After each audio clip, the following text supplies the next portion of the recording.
Donc aujourd'hui, comme vous le voyez, c'est une journée spécialement pour les convertis. Je vous présente la sœur Sajida, qui est la présidente de l'association Éveil Actif, qui va faire une petite présentation simple de qui sommes-nous, alhamdoulilah. Merci. J'ai voulu en fait créer l'association parce que en tant que moi-même convertie, j'ai rencontré quelques difficultés, d'abord avec ma famille, qui a eu du mal à accepter ma conversion. Et ensuite, par rapport aux fréquentations, je trouvais qu'il y avait un manque en fait au niveau de l'encadrement des convertis. Et voilà, j'ai voulu créer l'association en fait pour combler ce manque. L'association existe depuis janvier 2008. Donc, elle comprend deux comités, un comité social et un comité éducatif. Le comité éducatif, en fait, il y a des cours d'arabe pour les débutants, ainsi que des cours d'initiation à l'islam, ouverts à tous aussi, donc également aux personnes non musulmanes. Et concernant le comité social, il prend deux points différents. Le premier, donc, sert à faire des journées comme aujourd'hui, des journées rencontres avec des convertis. Elle sert à l'orientation. On rencontre les familles des convertis sur demande, voilà, pour expliquer un peu aux parents pourquoi leur enfant s'est converti ou pourquoi leur famille s'est convertie. On les accueille également durant le mois de Ramadan. On leur trouve des familles chez qui aller manger pour pouvoir ressentir l'ambiance du Ramadan. Et on fait également des distributions de repas pour les sans-abri, ainsi que des vêtements, des couvertures. Donc voilà. Qu'est-ce qui a fait que vous vous êtes converti? Donc vous êtes belge de souche et vous êtes devenue musulmane. Aujourd'hui, on vous voit avec. Qu'est-ce qui a fait que vous êtes converti? En fait, j'ai grandi dans un petit village en fait où il n'y a aucun musulman, même pas des Africains. Je veux dire, c'est vraiment des Belges. Les seuls immigrés qu'il y a, ce sont des Italiens. Et donc un jour, enfin moi je veux dire, j'avais jamais entendu parler d'islam avant. Et un jour, je veux dire, je suis allée à la bibliothèque et j'ai rencontré une femme qui était musulmane voilée. Et elle prenait un livre dans ses mains et je l'ai vu qui embrassait un Coran. Et ça m'a choquée. Je me suis dit, pourquoi elle embrasse un livre? Celle-là, elle n'est pas normale ou je sais pas. Et en fait, ma curiosité a été plus forte. Je suis allée trouver la jeune fille et je lui ai dit, voilà, excuse-moi de te déranger, mais j'aimerais bien savoir pourquoi tu as embrassé un livre. Je veux dire, c'est que des pages et tout. Elle m'a expliqué qu'en fait, le livre qu'elle avait embrassé, c'était le Saint-Coran. Et elle a commencé à me parler un peu de l'islam comme ça. Et je sais pas, en fait, j'ai ressenti quelque chose de très fort. J'aurais voulu, en fait, qu'elle s'arrête jamais de parler. Elle m'a expliqué l'histoire comme de quoi Jésus faisait partie aussi de la religion islamique, tout comme Moïse, tout comme Adam et Ève. J'ai remarqué les points communs avec le christianisme. Et alors, je me suis sentie attirée. J'ai trouvé des réponses, en fait. Des failles que j'avais trouvées au christianisme. Vous étiez chrétienne pratiquante auparavant? Non, pas pratiquante, non. On allait à l'église, voilà, baptisée, mais sans plus. Petite communion, mais à l'église pour les baptêmes, sans plus, quoi. Vraiment très très limité. Mais je cherchais au fond de moi mon identité, en fait. J'ai cherché, bon, avec plusieurs personnes de mœurs différentes. Donc, ma meilleure amie était genre un peu punk, comme ça. Je me suis cherchée même de ce côté-là et tout. Je ne me suis pas trouvée totalement. Donc je suivais un rythme sans me trouver réellement. Et quand j'ai découvert l'islam, en fait, j'ai découvert que j'avais pas besoin de me chercher. J'étais déjà moi-même, en fait.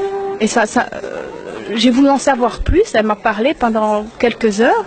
Et j'ai pas pu attendre. Je me suis convertie tout de suite. Au moment même? Au moment même. Après quelques heures de discussion, j'ai récité la shahada et ça a été fait, quoi. Je suis rentrée chez moi, j'étais musulmane. Et vous n'aviez pas déjà des appréhensions de l'islam par rapport à ce qui se disait dans les médias ou ce que vous entendiez déjà? Avant les éléments du 11 septembre, j'avais 16 ans quand je me suis convertie. On n'en parlait absolument pas comme on en parle aujourd'hui. Et comme je vous dis, je venais de la campagne, donc pour moi l'islam je ne connaissais pas du tout. Je savais que les femmes portaient le voile, qu'on ne mangeait pas de porc et qu'on ne buvait pas d'alcool. C'est tout ce que je savais. Et là, je veux dire, j'ai voulu en savoir plus, quoi. Comment a été prise cette conversion par votre famille quand vous êtes rentrée à la maison et que vous avez dit, voilà, je suis musulmane? Ça s'est passé comment? Non, je ne l'aurais pas annoncé, en fait. Mais j'allais voir le centre PMS de mon école, à qui je parlais beaucoup. Et j'avais beaucoup de problèmes dans mon adolescence avec mes parents. Et donc, je veux dire, on a eu un rendez-vous avec un juge. Et c'est le juge qui a annoncé en fait comme de quoi j'étais convertie, alors que j'avais demandé à ne pas le dire, quoi. Donc ça a été un grand choc pour eux du fait qu'ils s'y attendaient pas du tout. Déjà que pour moi, je ne m'y attendais pas. Ça a été très soudain. Pour eux, ça a été la coup de massue sur la tête, quoi. Très mauvaise méthode pour annoncer à ses parents qu'on est converti. Et comment, voilà, votre fille nous raconte comme quoi elle s'est convertie par cette rencontre. Au moment où le juge vous annonce là, comment l'avez-vous pris? Je vais dire que j'ai pris à ce moment-là comme une grande trahison. Parce que, comme elle vous l'a dit, elle nous en a fait voir beaucoup parce que, bon, elle était, comment est-ce que je peux expliquer ça? Comment? Très influençable, voilà. Elle suivait la vie de Michael Jackson à la lettre, elle prenait ses gants, elle allait dans les hôpitaux chercher des masques. Elle nous en a fait voir de toutes les couleurs. Alors, un beau jour, j'ai appris que, en plus, qu'elle prenait le train au lieu d'aller à l'école, elle prenait le train pour aller à Bruxelles. Et alors là, bon, j'ai appris alors par le SAJ, bon, qui nous avait convoqués, qu'elle se plaignait de nous, qu'on ne voulait pas la laisser aller à Bruxelles. Et en fait, c'était pour se reconvertir à l'islam. Elle voulait en apprendre plus. Et au moment même, je ne l'ai pas accepté parce que. Et quelle a été votre réaction? Il manquait plus que ça Il manquait plus que ça, oui. Il manquait plus que ça. Et je dis jusqu'où elle va aller avec ces folies de jeunesse. Ces folies de jeunesse, exactement. Et je me dis, mais où ça va s'arrêter? Et puis alors, maintenant, disons qu'au fil des années, ben, elle s'est très fortement assagie et elle a montré envers son père et envers moi beaucoup plus de respect. Beaucoup plus de respect et elle ne me voit pas pendant 2 jours, elle me téléphone 3 fois sur la journée. Donc ça, comment vais-je dire ça? La relation est devenue vraiment très très très belle. Au début, il y a eu des confrontations. Elle essayait de vous imposer son mode de vie. Oui, elle essayait de venir chez nous avec le voile, par exemple. Et ça, nous vivions on vit dans un petit village où, vous savez, c'est les Grandes Loques. Donc vous avez subi aussi des pressions de la part du voisinage. Voilà, exactement, oui. Parce que, surtout le voisinage. Moi, à la limite, et mon mari, on l'acceptait. Mais au début, je ne voulais pas la voir avec le voile. Elle pouvait s'être convertie, elle pouvait croire à cette religion. Je ne m'y opposais pas, parce que de toute façon, elle faisait ce qu'elle voulait. Quand elle avait une idée dans la tête, elle n'avait pas autre part. Mais je ne voulais pas la voir avec le voile. Et puis alors, je dis au fil des années, maintenant, je la vois, je vois que ça ne me fait plus rien. Comment voyez-vous auparavant, avant que votre fille arrive avec cette identité musulmane qu'elle a adoptée, comment connaissiez-vous l'islam? Que connaissiez-vous de cette religion? En fait, je ne comprenais pas grand-chose. Tout ce que j'ai appris, c'est elle qui me l'a appris. Et les médias aussi, la télévision, les éléments du 11 septembre qui sont arrivés quelques mois après ma conversion, ça n'a pas facilité les choses. Et puis finalement, comme elle a dit, je me suis assagie, j'ai commencé à respecter les règles islamiques. Bon, j'ai pris beaucoup sur moi et tout. Et puis elle a vu mon changement, mon amélioration dans mon comportement. Elle a vu que je tenais à la voie que j'avais choisie, que c'était la voie dans laquelle je me sentais bien. Et puis maintenant, quand je vais chez eux, elle prépare à manger halal. Elle se tape 25 km pour aller chercher à manger dans une boucherie halal à Liège. Avis au boucher pour venir dans votre village alors? Oui, voilà, c'est ça. Bienvenue à Oreille. Oui, je respecte cette tradition. Je ne lui ferai jamais mettre de l'alcool dans quelque chose ou bien manger une viande qu'elle ne peut pas manger. Ça, je respecte. Qu'est-ce que vous auriez à dire aux parents qui ont vécu exactement les mêmes tornades que les vôtres, les mêmes souffrances? Est-ce que vous auriez quelque chose à leur dire? Oui, je vais dire que c'est inutile de s'opposer parce que c'est quelque chose tout compte fait. Moi, ça m'a très bien réussi puisqu'elle a changé, elle est devenue beaucoup meilleure que ce qu'elle était avant. étant petite, elle a été un enfant sage et tranquille, mais en adolescence, elle nous en a fait beaucoup souffrir. Mais maintenant, je dois dire que je dirais, si je devrais parler aux autres parents qui, comme moi, ont leur enfant qui se sont convertis, qui ne doivent pas en avoir peur, que c'est leur choix et que ça ne peut pas leur faire de mal, de toute façon. Fermer la porte, ce serait une solution? Oh non, pas du tout. Non. Alors, un moment, non. on y a pensé au début, quand, je dis, hein, le juge, quand il a annoncé, j'ai été placée quelques mois, dans quelques semaines plutôt, dans un centre. Au début de ma conversion, j'ai été placée donc dans un centre d'accueil pour jeunes en difficulté familiale. Et je crois que ce recul nous a fait du bien parce que par après, on a fait un peu une thérapie familiale. Ça nous a permis de nous retrouver un petit peu. On a appris des secrets d'enfance qui n'étaient pas toujours faciles à dévoiler. Et tout ça, en fait, a développé notre relation maintenant qui est vraiment très, très privilégiée. Ma maman, c'est ma maman. Je l'adore.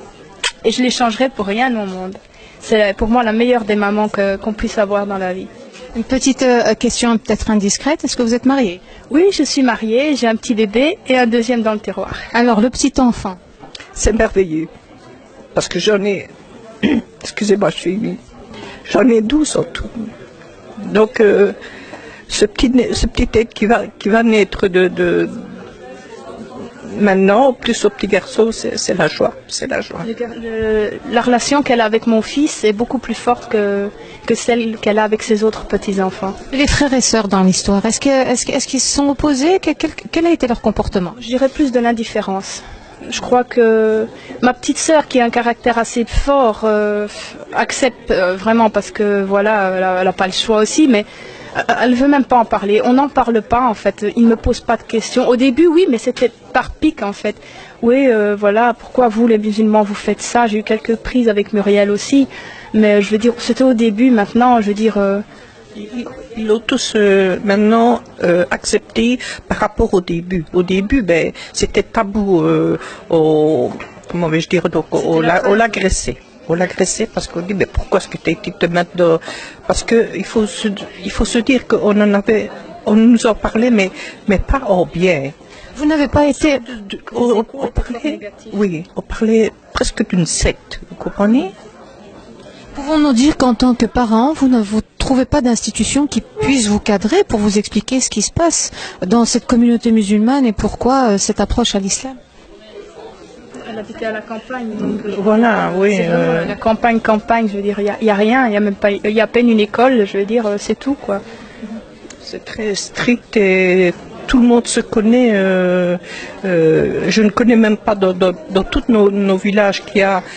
C'est un grand village, mais il y a plusieurs petites entités. Il n'y a aucun arabe, il n'y a aucun.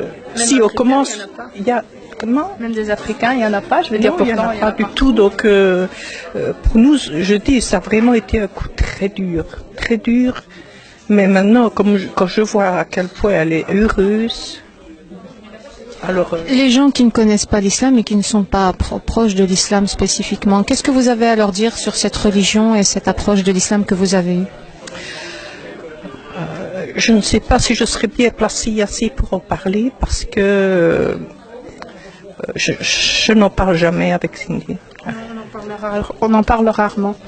Quoique ces derniers temps, ça commence. Depuis que je suis avec mon mari, je veux dire, on commence tout doucement à parler de religion. Dernièrement, la dernière fois que je suis partie, on a parlé à propos du film de la Bible qu'on a passé à la télévision. Alors je lui ai demandé, tiens, pourquoi est-ce que chez vous, la Bible, c'est la même chose que de la Bible chrétienne? Alors, oui, on parlait de Marie en fait, oui, la Vierge Marie. Est-ce que... On a fait un petit débat sur ça, on lui a expliqué en fait que nous, notre histoire de Marie, c'est la même chose, à part quelques détails, voilà, que Dieu n'est pas le père de Jésus. Et c'est de ça qu'on discutait, et ça devient de plus en plus fréquent en fait qu'on parle de religion. Vous êtes marié, vous sentiez obligé de vous marier avec un nom belge ou est-ce que vous êtes marié avec un belge? Je ne sais pas. Non, je suis mariée avec un Marocain, mais je veux dire, il n'y avait aucune obligation, c'est juste que voilà, l'amour, on ne choisit pas quoi.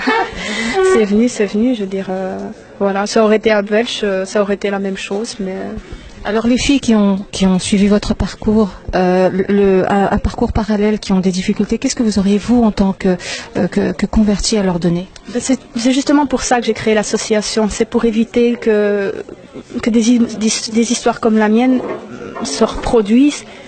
Au début, comme je veux dire, le coup de massue, moi je me bats maintenant pour que les gens annoncent à leurs parents qu'ils se sont convertis au moment où ils ont déjà un certain savoir, au moment où ils ont déjà une préparation, au moment où ils sont prêts de répondre aux questions de leurs parents.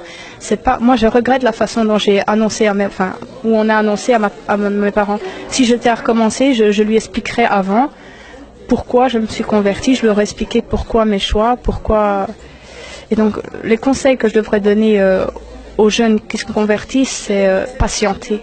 Patienter vraiment. Dites les choses, vous avez votre temps. L'islam, il est resté secret 13 ans. Patientez le temps qu'il faut.